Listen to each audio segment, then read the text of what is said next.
Video games is usually a medium primarily used to entertain, to provide fun, to relax, or like just to immerse yourself in like another world. But what about the games that evoke the opposite of that? Like games that are designed to torture you. I feel like every few months that there's like this new game that's trending on Twitch or TikTok, I feel like you know what I'm talking about, right? I think the game that is currently trending right now, it's called, let me check, Chained Together. And like, man, where have I seen like this exact game before? Only Up, Jump King, a game about climbing, getting over it. Only Up 2, Pogo Stuck, those stupid fucking Roblox obby games. You know what they all share in common? Lubbock's played all of them. Oh, and that they're all incredibly hard. And that they're all incredibly hard. I like to call like this genre of games content creator games. Games that are not necessarily fun to play, but fun to watch. Maybe it's deeply embedded into our human emotions to enjoy someone having the worst times of our lives because it's not happening to us. And I definitely understand why people want to watch this. I feel like it's a bit more entertaining watching someone be like expressive and energetic and like just see what what kind of reaction they can get out of this game. I feel like these content creator games are like somewhat recent. I don't think there's anything similar back in like the olden days of YouTube and Twitch. Oh wait, hold on. I'm getting a call. Oh? Wait, there was? The fuck's a Cat Mario? Now this is the OG content creator game, but I think the main difference between Cat Mario and maybe like these new content creator games is that instead of like these new content creator games, they rely on like really precise movement in like its overwhelmingly difficult platforms. This game is a platformer, but its goal is primarily to trick and deceive you. The gameplay is like generally simple. It's basically just like a worse version of Super Mario, but the way the level is like designed, it's like designed to like trick and deceive. Editor out here. What I'm trying to say is that the game is just really mean. Really hidden block placements and moving platforms that can instantly kill you. Now this is a game that is designed to torture you. Like, I don't know about you guys. Well, I think these are like the games that I think of first when I think of games that are designed to torture you. How about the games that you designed to torture yourself? What? Wait, that doesn't make sense. Okay, now, let me clarify. I'm talking about like those self-imposed challenge videos on YouTube or Twitch. I'm not talking about like those like speed running or like 100% of the game. I'm talking about like those self-imposed challenges that messes with you physically and mentally. And I think the most popular and recent one is Kai Cenat's Elden Ring Marathon. Elden Ring is already known for being like a crazy hard video game. Like it being like this for like your first game of that caliber. Streaming until you beat it to completion is pretty crazy. Like I don't really think it'll be fun to be like surveillance 24/7, like where people will watch you like eat, sleep, or like anything you do basically. And I think you can definitely see that in Kai Cenat's behavior. Like you can definitely see his like slow descent into madness. I think Kai Cenat has definitely expressed this, that he can't like do anything else until he beat Elden Ring. And knowing that it took him like 6 hours to beat the first optional boss of the game, his chance of beating like the game at like a normal pace isn't looking any good. I looked at this website. It said like if only you do the main story, it takes like 60-ish hours to beat the Elden Ring at the main story.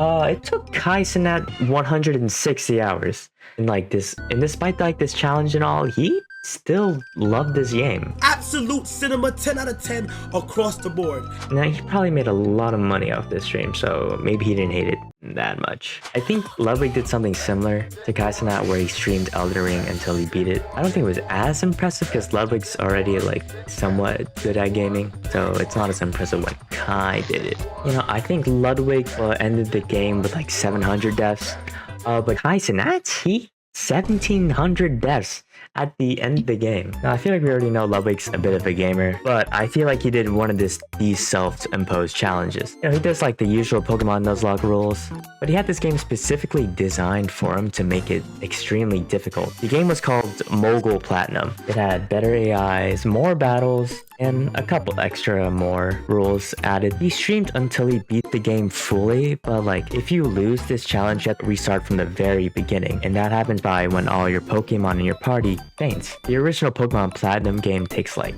35 hours to beat. Yeah, it took Ludwig 16 tries. I think the funniest thing is that he was like actively losing money by doing this challenge. He banned about like 240 Twitch subscribers, who were basically just giving him money. Now that's torture, losing money because you can win in a video game. Another one is Yakom.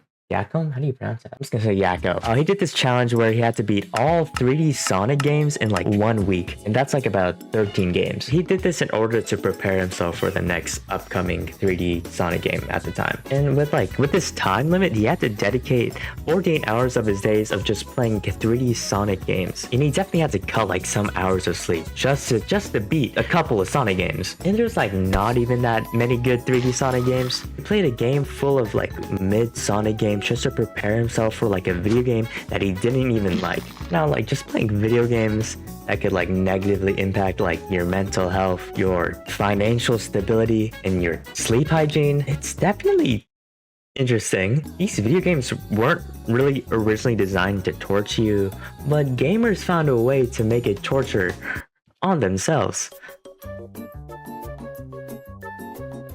Okay, this is like a mini segment. I don't really think this fits in here, but I guess you could argue that it could. Yeah, like there's a couple of like video game genres that could torture you in a sense. We got horror games, they're scary, both like crazy difficult, and like a rogues-like with like you lose all your progress and you feel like a sense of dread. It definitely works if they're still producing games like that. And I don't really think it's torture if the game is just challenging or like difficult. Like they're not really difficult for the sake of being difficult, or like scary for the sake of being scary. There's like definitely some purpose behind it. I think it would be pretty boring if games were all like just crazy, like easy. You definitely have to have like some difficulty to make the game enjoyable or entertaining. Some of the best games in the genres are like pretty good, man. You're like, have you played Hades? Play Hades, bro. Or like Silent Hill or Lethal Company. Is that like, why do people play these games in general, right? Like torturing them. Are they masochists? Wait, I gotta see how to pronounce that.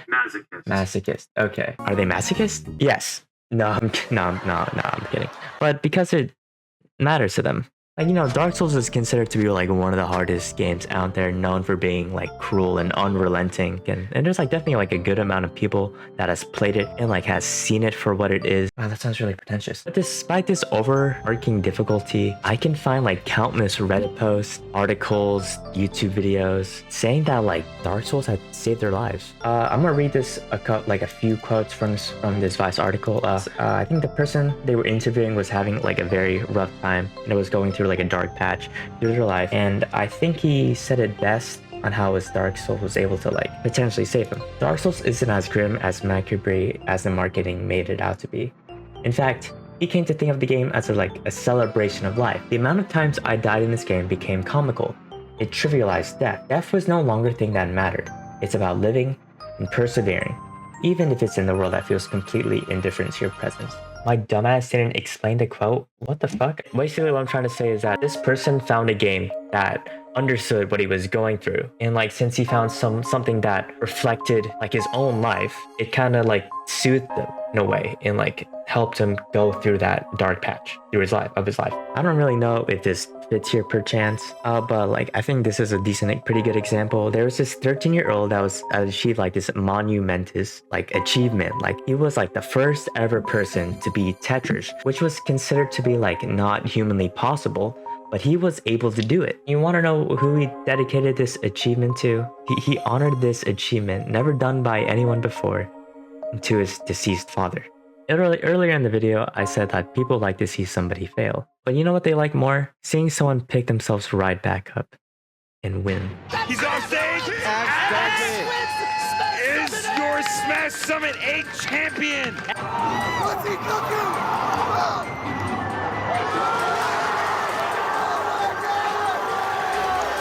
Axe is amazing. It's indescribable. Axe, the legend, he can't even process.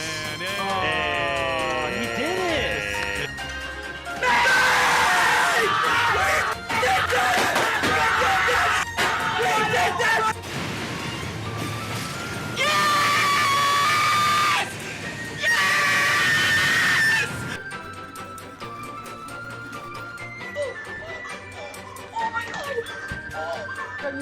Just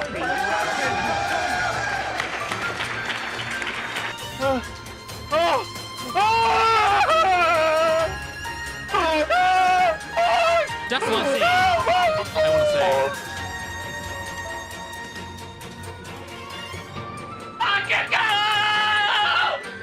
Fighting game is something so great. Thank you so much. That was a crazy tonal shift. Hey guys, hope you enjoy watching the video, I guess. Okay, that was kind of a tonal shift at the last on the conclusion paragraph. Oh, that's kind of my bad. But I definitely try making more videos like this. I guess. I don't know. Okay, bye.